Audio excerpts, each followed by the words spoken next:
हा जो आता निर्णय घेतलेला आहे, सन्माननीय मुख्यमंत्र्यांनी देखील अलर्ट जारी केलेला आपण बघू शकता की महाराष्ट्रामध्ये विशेष करून त्र्यंबक नाशिक हा जो झोन आहे तिथे ढगफुटीची शक्यता आहे आणि ज्या काही टेक्निकल डिटेल्स आहेत ते आता सन्माननीय आयुक्तांनी आपल्याला सांगितलेले आहेत की हा पाऊस जो आहे तो वाढता वाढता ह्या पर्टिक्युलर वेळेत वाढणार आहे आणि आता आपण बघू शकता की याचा जो वेग वाढेल आणि कॅचमेंट एरिया नंतर जे काही आपण म्हणतो आपत्कालीन परिस्थिती निर्माण होऊ शकते या ढगफुटीमुळे आणि म्हणून ही काळजी म्हणून आपण करतोय की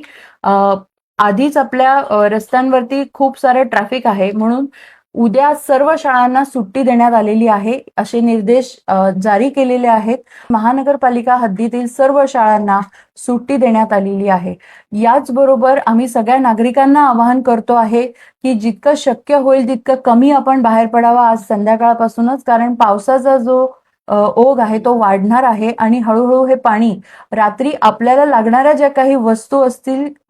खाण्याच्या असतील, दुसऱ्या दिवशी स्वयंपाकाच्या काही वस्तू लागणार असतील त्या वस्तू आपण घरात आधीच आत्तापासून आणून ठेवाव्यात, कारण उद्या कदाचित अशी परिस्थिती येऊ शकते की आपल्याला घराबाहेर पडणं थोडं पॉसिबल होणार नाही. जर अशी काही परिस्थिती आपत्कालीन आली तर आपण सर्व सामग्री आपल्या घरात असावी आणि जिथे जिथे असं पॉसिबल आहे की अलर्ट आहे किंवा एखादं झाड पडू शकतं त्याचे अलर्ट आणि त्याचे व्हॉट्सअप, SMS किंवा त्या काही सूचना ज्या असतील त्या आपण आपल्या आजूबाजूला एकदम आपण जे म्हणतो अलर्ट राहून आम्हाला कळवण्यात याव्यात, जेणेकरून अशी आपत्कालीन परिस्थिती उद्भवू नये, जेणेकरून की एखादा वृक्ष पडलेला आहे, आपल्या ज्या गाड्या असतील त्या आपण बघाव्या की वृक्षाखाली लावू नयेत या परिस्थितीमध्ये. आणि कुठे देखील जिथे जिथे असं जिथे पडका वाडा असेल किंवा एखादी धोकादायक इमारत आपल्याला माहीत असेल तर त्याचा आपण इथे महानगरपालिकेकडे आपण मेसेज करावा, कॉल करावा किंवा आपला जो नंबर आहे त्यावर संपर्क करावा, जेणेकरून आपल्याला तिथे अलर्ट झोन करता येईल. आता चालू असलेले सिंहस्थाचे जेवढे सगळे कामं आहेत तिथे आज सकाळपासूनच आम्ही दौरे करतो आहे आणि तिथे सेफ्टी नॉर्म्सचा आपण निर्णय घेतलेलाच आहे. पण जिथे जिथे रस्ते खचलेले आहे पुन्हा एकदा प्रशासन म्हणून आम्ही तर सगळी काळजी घेतोच आहे, पण प्रशासन आणि ठेकेदारांना वारंवार सूचना केलेल्या आहेत. आपण पण नागरिक म्हणून जिथे जिथे असं होत असेल तिथे आपल्या परिवाराला आपण स्वतः आणि आजूबाजूच्यांना, शेजारच्यांना, नातेवाईकांना सांगा की उद्या आपण बाहेर पडू नये, जेणेकरून आपल्याला कुठलाही धोका होणार नाही. आणि हॉस्पिटल्स करता विशेष करून ॲम्ब्युलन्स असतील आणि इतर जी व्यवस्था असेल त्यासाठी आपण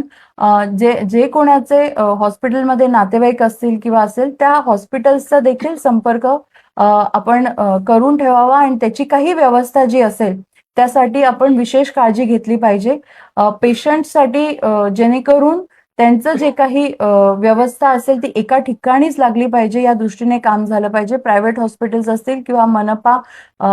सिव्हिल असेल आपलं शासकीय असतील त्यासाठी आपण विशेष काळजी घ्यावी.